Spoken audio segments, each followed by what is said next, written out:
Do-it-yourself Del here today with some tips on air management for your residences.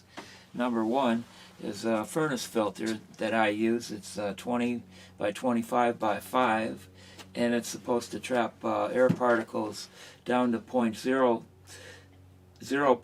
microns. And that includes dust and lint, pet dander, pollen, bacteria, and viruses. That's important. So this is something that I've been using quite a while now. That's one item, and that's for the summertime when you use the air conditioner, and winter when you use the heater. Also, I have a pretty aggressive dehumidifier, and by aggressive I mean you can dial it down to 30-some% relative humidity, which is really good for fighting mold and that type of thing. It's just that they don't survive down that low, and it's just sort of an automatic process. And as well, this is an air filter little machine, and that it works pretty well too. And then if you want to scent it, you can put little bottles of scent in through the top, and the bottom has a washable filter, and this works pretty well too, down to keep your air clean, because they say that with various cleaning products and so forth, you might have dozens of toxic substances floating around in the air.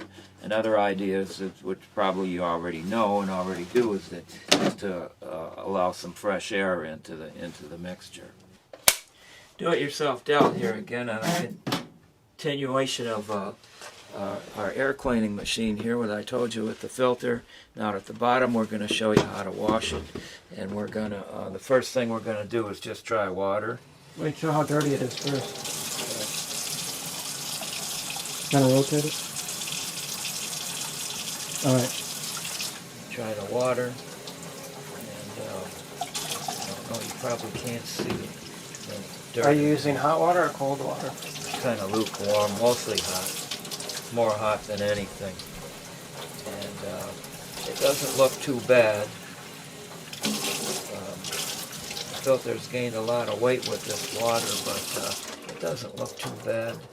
So I don't know, try a little soap.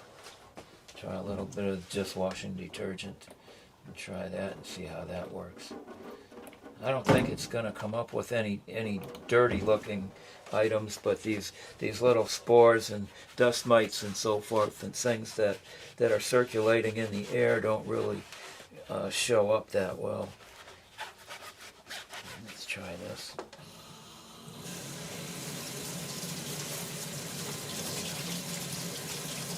So this may be unnecessary, or it may be necessary as far as cleaning something that you can't really see. But it is a good machine. It has 3 different speeds, and it seems to work pretty well. Usually keep it in the bedroom when you're sleeping, and make sure the air is clean that way. And it might take a while for this filter to dry out, but we also have an air compressor that would probably speed the process up. But there it is. There's no real dirt coming out of it. It might look a little bit cleaner than it did a little minute ago. More of that grayish color might be there. And so there's that. There's the bottom cover. And previously with other projects we got a little paint on it, but that doesn't really affect the way the efficiency of it. So, just in case any of you are curious about it, that's what's involved with this. Do-it-yourself Del with a continuation of our discussion about the purity of the air in your house. And one of the things that's used is this really nice window unit, that it has flexibility insofar as you can take, say in summer at night when the air cools down and you want to not use your air conditioner as much, you can have the cool air coming in. If for whatever reason You want the hot air, it gets too hot in the house, and you want the hot air exiting, which we use a lot in summer, that hot air, and there's different speeds as well. And there is a flexibility insofar as you can have one exhausting while the other is intaking, or vice versa.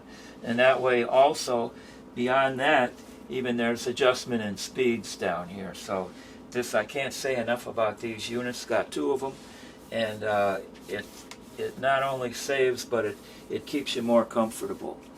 And it's not something you have to work at. You just turn the dial and put them in, and then in the winter, if it gets too cold, to those of you that are in a cooler climate, you can just take them out, or you can just close a storm window behind it and just leave it alone. So that's that. And it's something that we recommend, that we've had some pretty good luck with. And again, we're trying to help you kind of evaluate things as to what the cost and convenience of something is versus the return of how comfortable it'll make you be. If that's something that's high up on your list of priorities, this is a nice unit. It does those things. It's got the flexibility.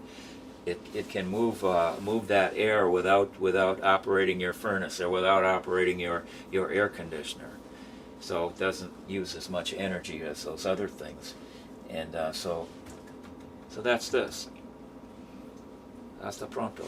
If you have any questions about this particular subject or any others, please leave your comments, and that way we might be able to develop a dialogue and interact and try to answer your questions and so forth. And maybe there's something that you want to know about that we could also maybe adjust to that as well.